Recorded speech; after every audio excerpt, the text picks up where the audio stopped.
Director, Professor, School of Medicine here at the University of Wisconsin, Dr. Deric Wheeler. Good evening.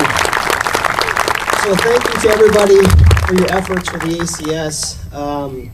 I've been doing cancer research for about 20 years now, and the ACS has funded my research for about 10 of those years. And as Kirby pointed out about the tight budgets back at the federal level, it's very hard for junior investigators to get money to do their research. So the ACS has been instrumental in starting my career, but not only my career, but funding the ideas that we research on. And in our laboratory, we work with, at the Cancer Center, how people become resistant to chemotherapy.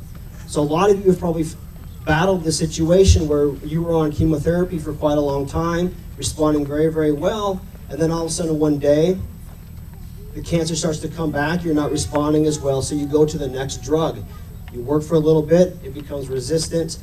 So my laboratory and what the ACS funds is, how does this work? Why do you become resistant to a chemotherapy? When you come in with your cancer, can I predict who's going to be resistant to the chemotherapy and tell you this will work for you, this will not work for you. This will work for you for this time, but we need to watch these types of things to see if you become resistant to that therapy. And this, we find, is a very, very important thing because almost every person that gets chemotherapy, as most people here know, you'll become resistant. So this is a major problem with people when they get their chemotherapeutic agents. And so we work very, very hard. I have a laboratory of 8 people.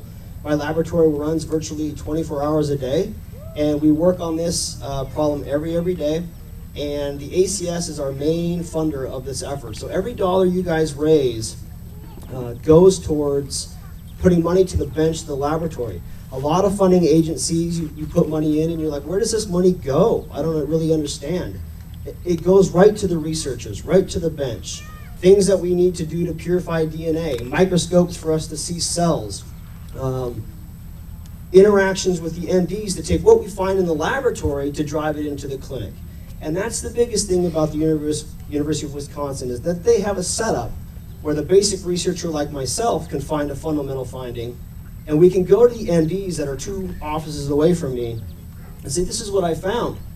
Can we take this and try it in the clinic? And then the MDs come to the patients and try things within the patients to move these types of things forward. So I'm very appreciative of your support. I was just down in Atlanta last week looking at grants that are coming into the ACS. The ACS is becoming a major player in cancer research funding, almost rivaling that of the NIH. So I appreciate it and thank you for your efforts. Thank you.